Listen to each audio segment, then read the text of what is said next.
Assalamualaikum warahmatullahi wabarakatuh. Selamat pagi anak-anak sekalian. Pada kesempatan kali ini Pak Yoga akan menyampaikan materi tentang kepekaan diri dan sosial. Materi ini untuk anak-anak kelas 11.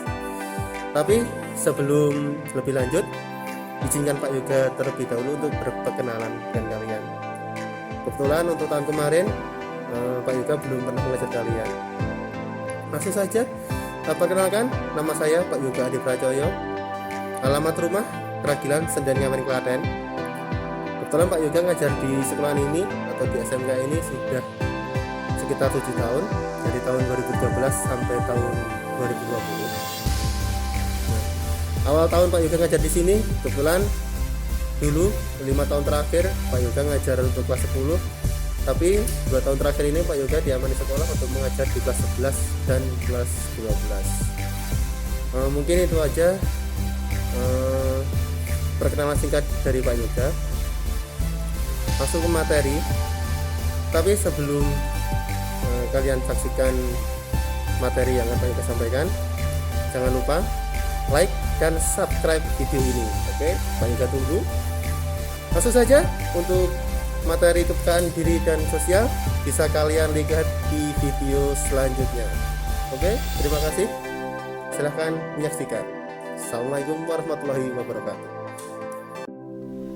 Oke, untuk video kali ini Pak Yoga akan menyampaikan tentang materi kepekaan diri dan sosial.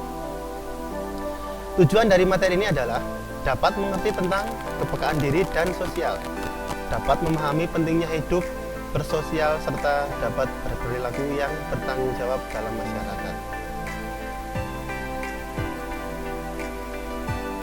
Persepsi manusia tumbuh dan berkembang di sebuah lingkungan. Manusia pun tumbuh dengan rasa peka atau sensitivitas jiwa, bermula dari lingkungan yang lebih luas dan global.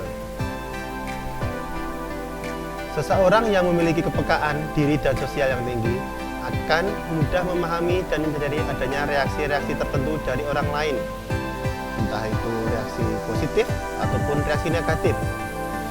Adanya kepekaan sosial akan membuat seseorang dapat bersikap dan bertindak yang tepat terhadap orang lain yang ada di sekitarnya atau di sekitar lingkungannya. Jadi, orang yang memiliki kepekaan sosial pastinya akan menjadi pribadi yang asik ataupun menyenangkan. Kalau diajak berteman, bergaul, pasti banyak yang suka dan nyaman dengannya.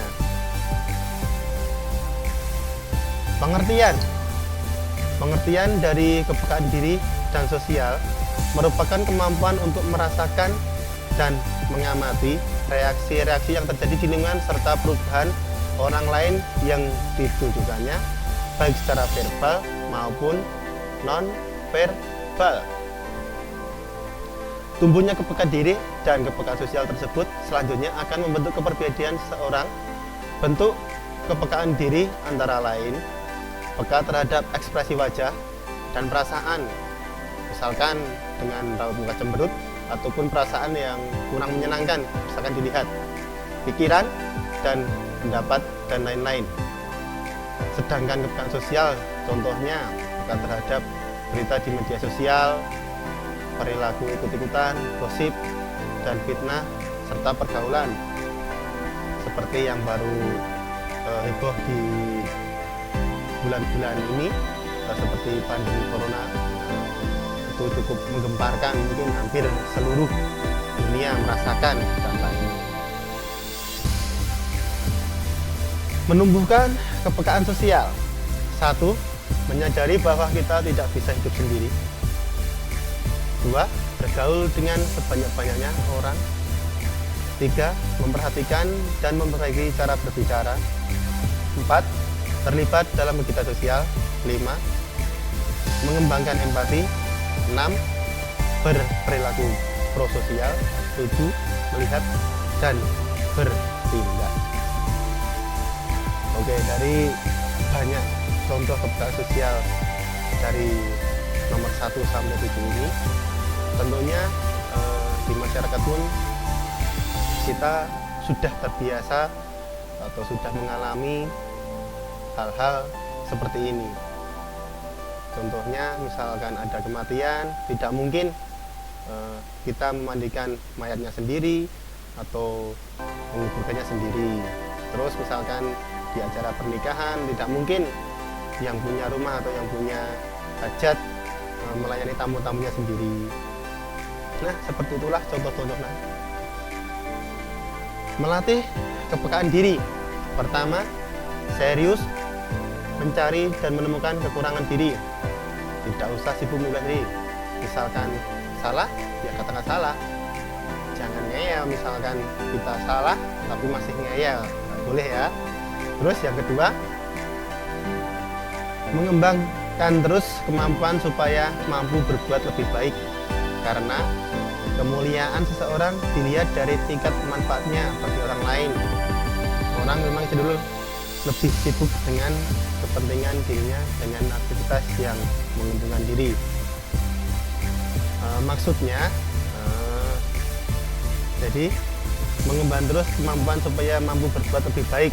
Nah, misalkan kemarin kita membantunya itu kurang, mungkin kita di lain waktu bisa berbuat yang lebih baik lagi. Misalkan contohnya saat kita membantu saat mereka kesusahan ataupun mau pinjam uang, awalnya mula kita cuma bisa ngasih sedikit, mungkin di lain waktu kita punya rezeki yang banyak, kita bisa membantunya lebih, dan kita pun akan dapat berarti yang timpal.